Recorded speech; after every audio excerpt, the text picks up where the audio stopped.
이더리움이 죽었습니다 라는 단계가 사이클이 다시 오고 있다라는 겁니다. 이런 이야기는 간헐적으로 고개를 끄덕이는 것 같습니다. 이더리움이 죽었다. 그렇지 라고들 한다는 거예요. 그런데 흥미롭게도 불과 6개월 전에 사람들은 솔라나와 알트코인 레이어 1 존재에 대해 같은 말을 했습니다 라는 거예요.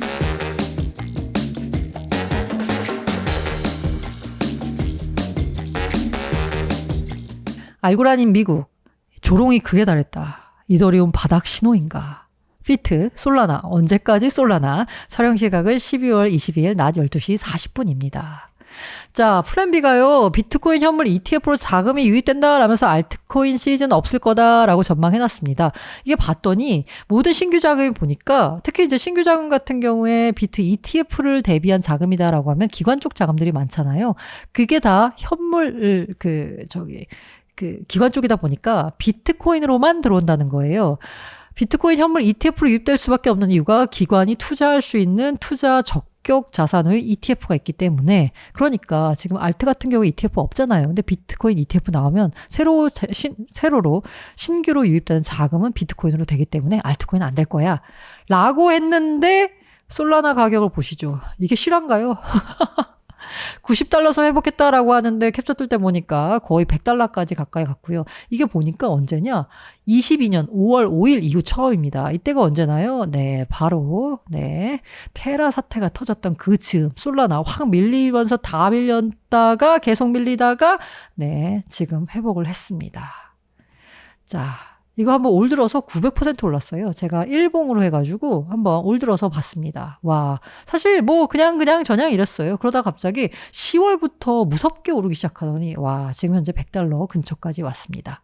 자, 그러면서 리플을 제쳤거든요. 근데 요거 제가 이 캡처 뜰 때마다 약간 다른데 지금 뜨는 시각에는 지금 바이낸스 코인하고 솔라나, BNB하고 솔라나를 보면 솔라나가 약간 뒤지거든요. 근데 이게 약간 시차를 두고서 솔라나가 아까 $99까지 갔을 때는 BNB를 이기고 시가총액 4위 코인에 올랐습니다. 자, 솔라나가 시가총액 4위 된 건 아마 불장 때도 없었던 일이에요. 그때도 솔라나가 많이 올라서 5등, 6등까지 갔었는데 지금 다른 코인보다 더 많이 오르면서 솔라나가 시총 4위까지도 회복을 했습니다. 회복이 아니라 치고 올라간 거죠. 그리고 무엇보다 리플을 제쳤습니다. 리플이야말로 변화가 없어가지고 그냥 늘 이 자리에 리플은 시가총액 이대로 있는데 다른 코인들이 치고 올라오면서 리플이 상대적으로 밀렸습니다. 생태계가 커지고 있는 건 분명한데요. 온도 파이낸스가요. 솔라나 기반으로 해가지고 미 국채 토큰을 발행을 했어요. 그리고 앞서서 제가 보여드렸는데 서클 역시 유로 기반 스테이블 코인 EURC를 만드는데 이걸 어디서 발행했냐? 솔라나 네트워크에서 발행했습니다. 서클이 USDC의 발행사잖아요. USDC의 그 발행량이 다른 데는 줄고 있는데 솔라나 체인에서 발행된 USDC는 늘고 있습니다. 솔라나 생태계가 커지고 있는 거죠. 그러면서 이걸 제가 기사를 보고 진짜 깜짝 놀랐는데요. 단 5일 만에 $22만 6천 $160만 만들었습니다. 솔라나, 이 메모리 코인인데 이게 밈코인입니다. 밈코인 트레이더. 솔라나 밈코인으로 대박을 낸 투자자가 있습니다. 이런 식으로 지금 솔라나 체인이요. 이게 서로 상호 상승장을 일으키고 있어요. 솔라나 밈코인 오르니까 솔라나 체인도 오르고 솔라나가 오르니까 솔라나 밈코인이 오르고 어마어마한 일이 벌어지고 있죠. 그리고 이렇게 솔라나 가격이 강세를 보이다 보니까 여러 중앙화된 거래소에서 이더리움 거래량을 추월했습니다. 중앙화된 거래소, 추월할 수 있죠. 국내에 있는 업비트에서도 이더리움 거래량을 솔라나가 추월한 적이 많으니까요. 문제는 최초로 덱스, 탈중앙화 거래소에서도 솔라나가 이더리움 거래량을 추월했습니다. 최초. 이게 누구냐? 봉크. 그다음 위프라고 하나요? 요거 다 밈코인들이요. 와, 어마어마합니다. 아까 요 분이요.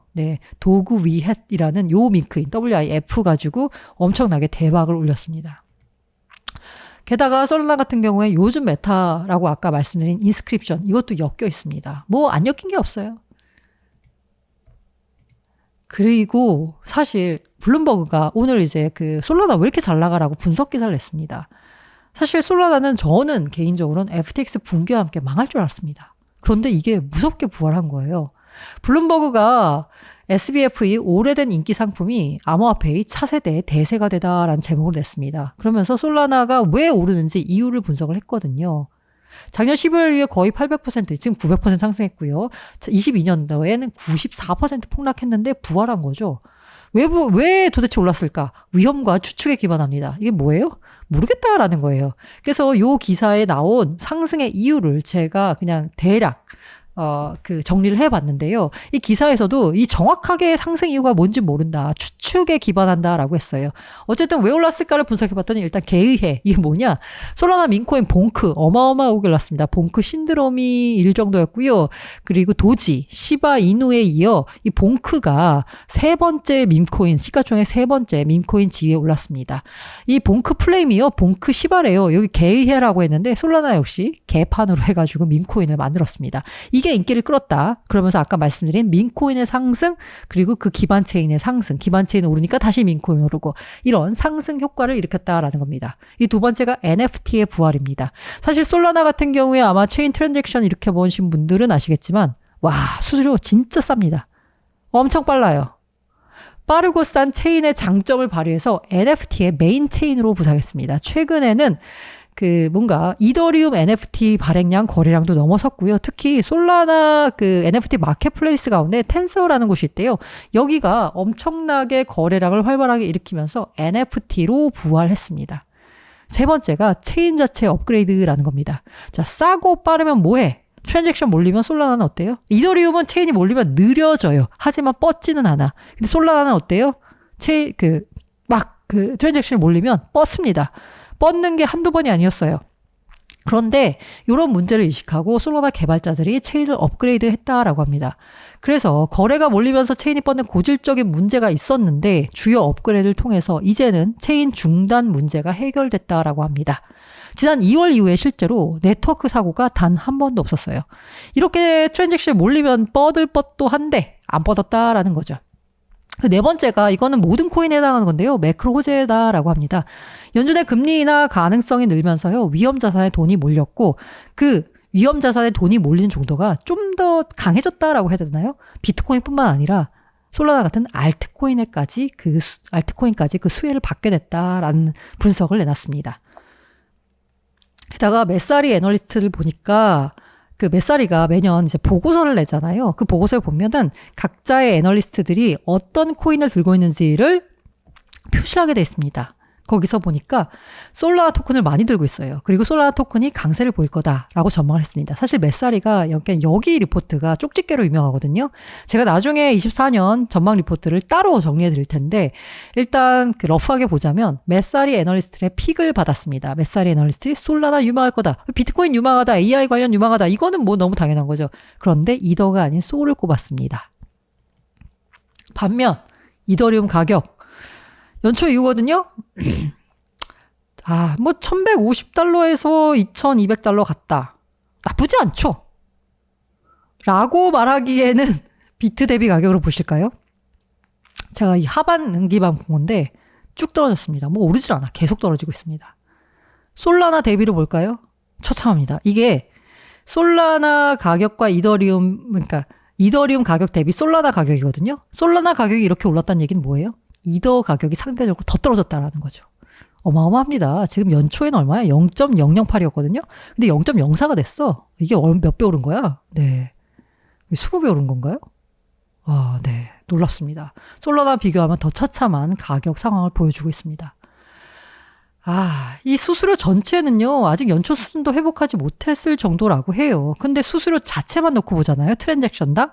그러면, 정말 너무 많이 나와요, 수수료가. 트랜잭션 한 번 일으키는데 막 80달러 이렇게 나오거든요? 솔라나는 0.0001달러인가? 이렇게 나와요. 이러다 보니까, 이게, 이 비싼 수수료가 이 채널의 체인의 존재 자체를 위협하고 있는 상황입니다. 그리고, 거래소 잔액 비중을 보니까 역대 최저래요. 매도 압력은 적어요. 그런데도 안 가고 있어. 이게 도대체 뭘까 궁금하죠. 그래서 이유 중에 하나로 나오는 게 뭐냐면 비탈릭이 팔아서 그런 거야? 라고 하고 있죠. 이 비탈릭의 지갑을 보니까 최근에 뭔가 거래소로 이체가 됐어요. 그랬더니 이게 언제 그런 얘기가 있거든요. 이 비탈릭이 팔면 혹은 이더리움 재단이 팔면 이거 고점이다. 이때부터 가격 하락한다. 이런 얘기들이 있거든요. 근데 이제 비탈릭은 언제나 얘기합니다. 비탈릭이 사실 이더 파는 건요. 차익 실현 아니고 항상 보면 기부 목적입니다. 그렇다고 하면 사실 하락의 이유를 잘 찾기가 어렵습니다. 진짜 이유가 뭘까에 대해서 이런 주장을 하는 분들이 있습니다. 비인 크립토 기사인데요. 셀시우스가 팔아돼서 그렇다라는 겁니다. 셀시우스가 보유하던 이더리움을 대거 매각하는 바람에 이더 가격이 크게 상승하지 못한다라고 온체인 데이터를 근거로 어떤 크립토 애널리스트가 분석을 했어요. 최근 30일 동안 셀시우스가 처분한 2억 5천만 달러 상당의 디지털 자산 코인 중에 97%가 이더다라는 거였습니다. 사실 이 업체들이 뭔가 파산한 업체들이 자산을 정리할 때요. 우량 자산을 보유해서 그거를 시장에 팔아서 현금화를 하거든요. 그 우량 자산은 뭐냐? 대개의 경우 비트 아니면 이더입니다. 그렇기 때문에 이 들고 있는 이더가 시장에 나오면서 가격이 오르는 걸 계속 찍어 누른다라는 거죠. 자, 보니까 온체인 데이터 분석 기업이 봤더니 셀시우스가 최근 하루 새 10,000개가 넘는 이더리움을 코인베이스와 팔콘X에 이체했다고 밝혔습니다. 2,400만 달러. 그러니까 들고 있는 이더리움을 매일매일 거래소에 보내서 팔고 있는 거죠. 근데 이게 셀시우스뿐만이 아니라 다른 여러 업체들도 보유한 코인을 이제 코인 가격 오르니까 팔아서 이제 그 채권자들한테 나눠줄 돈을 마련해야 되는데 많이 들고 있는 코인이 바로 이더리움이라는 거예요. 걱정입니다. FTX도 역시나 이더리움을 들고 있죠. 이게 이더리움의 문제가 되는 이유가 뭐냐면 파산 기업들이 보유 중인 코인은 언젠가 시장에 매물로 출현할 수밖에 없는데 시가총액 2인 이더리움은 코인 가운데서는 일종의 안전자산인가라는 거예요. 비트 이더가 시장에 많이 나올 수밖에 없죠. 매물 압력으로 작용하는 거죠. 셀시우스 같은 경우에는 특히나 7월에 법원에 가지고 있던 모든 자산을 비트코인과 이더리움으로 전환한다는 신청을 넣기도 했습니다. 그러니까 이더리움을 많이 들고 있다라는 얘기죠. 그럼 이렇게 얘기하면 아마 그런 반응을 보이실 분들도 있을 거예요. 아니, FTX가 많이 들고 있는 게 솔라나 아니야? 솔라나, 그 FTX도 채권자들한테 돈 나눠주려면 솔라나 팔아야 되는데 솔라나 가격은 이렇게 오르잖아? 라고 질문하실 분들이 있을 텐데요. 이 부분 관련돼서는 이제 FTX가 들고 있는 코인이 솔라나가 많습니다. 많은데 일단 당장 팔아야 될 솔라나는 다 정리가 됐어요. 지금 현재 FTX가 들고 있는 솔라나는 앞으로 향후 2년인가 3년 이후에 나올 물량들이에요. 당장 나오지 못합니다. 락업이 돼 있어요. 락업 풀린 거는 얼마 전인가요? 한 달 전인가? 이미 다 팔았습니다. 그러니까 긍정적인 거라고 보자면 FTX가 당장 팔아야 될 솔라나 물량은 없다. 부정적인 거 앞으로 향후 2, 3년에 팔아야 될 물량은 어마어마하게 많다라는 겁니다. 그래서 요점을 보자면 당장은 FTX 물량이 솔라나 가격에 영향을 주지 않는다라는 겁니다. 그리고 이거 지금 방금 전에 제가 방송 전에 캡처한 건데 FTX, 알라메다, 셀시우스가 10시간 동안 3,950만 달러의 이더를 코인베이스에 입금했다라는 겁니다. 말씀드린 대로 진짜 오를만 하면 파산 기업들이 이더리움을 내놔요. 아까 요때 옮긴 시점이 언제냐면 이더리움 가격이 꿈틀꿈틀 올라가던 그 시점이었거든요. 그러니까 오를만 하면 진짜 파는 이런 현상이 반복되고 있습니다. 그리고 저는 이게 약간 무서운데 글래스노드 애널리스트가 분석을 내놨는데요. 이더리움이 앞으로 시장 점유율을 늘리기 어렵다라는 겁니다. 이게 무슨 얘기냐? 이더가 포스로 전환하면서 무슨 일이 벌어졌냐면 기존 홀더한테 혜택을 주는 지분 증명으로 전환했고라는 겁니다. 포스 전환이 기존 홀더한테 혜택을 주기 위해 전환한 건 아니에요. 그런데 결과적으로 기존 홀더, 보유자들이 포스를 전환하면서 들고 있어서 스테이킹을 맡기면 거기에 따르는 보상을 받잖아요.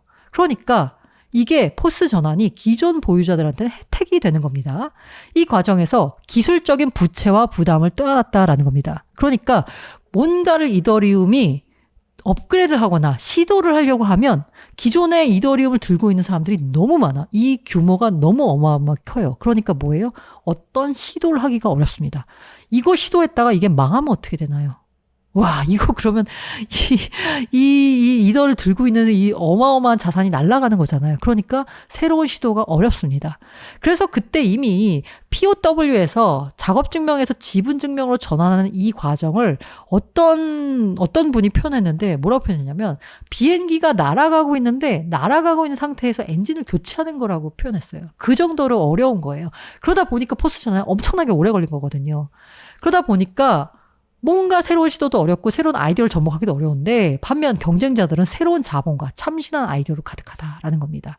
그러니까 앞으로 이더가 더 이상 시장 점유율을 늘리기 어렵다는 거죠. 새로운 자본과 참신한 아이디어가 많다 보니까 뭔가 새로 투자하려는 사람들이 점점점 새로운 다른 경쟁 체인에 몰리게 되고 경쟁 체인에 새로운 참여자가 몰리니까 가격은 오를 수밖에 없다라는 거죠. 그래서 저는 이 분석을 보고 살짝 무서웠거든요. 그럴 수도 있겠네. 이게 이 글래스노드 애널리스트의 분석 뭐냐면 그렇게 가치 안정적인 체인은 비트코인이 유일하고 이더리움은 그 지위에까지는 오르지 못했고 오히려 기술적인 부채와 부담을 떠안으면서 경쟁자들과의 경쟁에서 밀릴 수밖에 없다라고 분석한 거거든요. 아직까지 이더리움이 비트코인 지위에 못 갔다. 근데 경쟁자들한테는 안 된다. 그러니까 미래가 없다라는 분석이 사실 무서웠습니다. 조금. 그럼에도 불구하고 이더교들의 장기 보유가 늘었습니다. 물론 비트코인도 늘었지만요. 이더리움 장기 보유 비중이 비트코인을 뛰어넘었습니다. 올해 처음으로 벌어진 일이에요. 그만큼 이더리움을 이 뭔가 가치 저장의 수단이나 아니면은 뭔가 들고 있을 때 자기 자산을 보존할 수 있는 목적으로 쓰는 사람들이 많아졌다라고 볼 수 있는 거죠.